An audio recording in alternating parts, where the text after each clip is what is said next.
I don't know about you, but I love me some bulgogi tacos. But there's a different Korean fusion catching my eye, and no, it's not your local food truck. It's K-pop demon hunters. Who would have thought that the combo of ancient Korean mythology, K-pop beats, and demon slaying action would blend so well? This animated film fuses tradition and trend, and stirs in some fantasy and fame. Despite taking 7 years of development and AI rumors, it came together to create one of the most chaotic but charming Netflix hits of the year. I'm Cass, and this is Scripts Beyond, where we don't just talk about what happens on camera, we tell the stories behind it. You heard me right, 7 years. It took nearly 7 years to the day to bring this fever dream to life. But before the glitter, the bangers, and the fandom, K-pop Demon Hunter started as something a little bit different.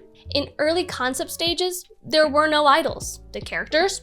Just demon hunters. The original pitch focused entirely on traditional Korean folklore and supernatural action, something deeply personal to director Maggie Kong, who has long expressed her desire to center Korean narratives in globally accessible formats. Kong felt that Korean culture had too often been flattened into tropes or left out of mainstream animation entirely. She was determined to build a world that celebrated her heritage with depth and authenticity, drawing not just from the myths and legends, but from everyday cultural touchstones like food, language, and music. As development dragged on and the animation industry shifted, Kong and co-creator Chris Applehans saw a cultural opportunity. K-pop wasn't just rising, it was dominating. And it aligned perfectly with Kong's other desire, spotlighting strong female characters who could lead their own stories with grit and glamour. So what if the demon hunters were idols? What if they had to balance music videos with monster battles? Suddenly, it clicked. Kong explained in an interview, so the idea of demons naturally led to demon hunters, a group of really incredible women who fought demons. But the idea needed something else, so I started to think of other Korean things, and K-pop was added in. She saw a space for her characters to show a different kind of female superhero, who were messy, silly, and funny, women with struggles and flaws. Thus, Huntr was born, a fictional K-pop girl group with a very real discography and a whole lot of supernatural baggage. When most animated films slap together a pop song for the credits, K-pop Demon Hunter said, nope. We're producing bangers. Music producer Ian Eisendroth made it clear that this wasn't background noise. This soundtrack was designed to be chart toppers. Songs like Takedown were written before the scenes were animated, which gave the choreographers and the animators a real track to sync with. Think of it like reverse engineering a music video inside a movie. The roster behind the tracks, an all-star list. Teddy Park, Lindgren, and even a real idol turned songwriter, EJ, who had left the pursuit of K-pop stardom to write hits. In an Instagram post, EJ wrote, "My dream ever since I gave up being a K-pop idol and chose to be a songwriter was to write a top Hot 100 song in the US. Getting #1 felt impossible. Thank you to everyone who made it possible." And chart these songs did. Golden debuted at #1 on South Korea's Circle Digital chart and peaked at #43 on Spotify US Viral 50, making it the first K-pop song from a fictional group to hit those numbers. Takedown reached #2 on Billboard's World Digital Song Sales chart and was used in a viral TikTok dance challenge that racked over 50 million views. The impact wasn't just musical, it was cultural.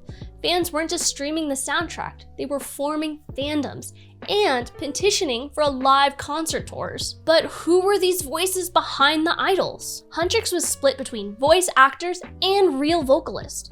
The acting was handled by Arden Cho, Mei Hong, and Jeong Young Yu, while the singing was done by EJ, Audrey Nuna, and Rayami. The mix made the characters feel dimensional. Real voices, real drama, real stage presence. Meanwhile, Maggie Kong pulled triple duty, co-writing, directing, and voicing minor characters, including that flight attendant in the opening scene. Another epic casting, Lee Byung-hong took on the role of Guima, the demon king whose presence looms over every scene. Known for his role as the frontman in Squid Game, Lee brought a quiet intensity to the animated villain. His scenes were often framed with minimal dialogue, letting his voice and expression carry the tension. Lee was also the only actor to record both the English and Korean voiceovers. This is what Lee shared about that process. It required an understanding of emotions, nuances, and cultural differences. While the Korean dubbing was done in a day, the English version needed to be split across 3 sessions to refine it properly. Kpop Demon Hunters has a casting range from veteran icons to rising vocal stars, each voice providing a unique thread and helping add to the achievement of this film. But of course, success always comes with its share of speculation and critique, especially online. Not long after Golden hit #1 in South Korea and cracked the US Spotify Viral 50, a tweet insinuating that the vocals sounded AI generated went viral. With over 12 million views, chaos ensued. Memes exploded, think pieces spawned.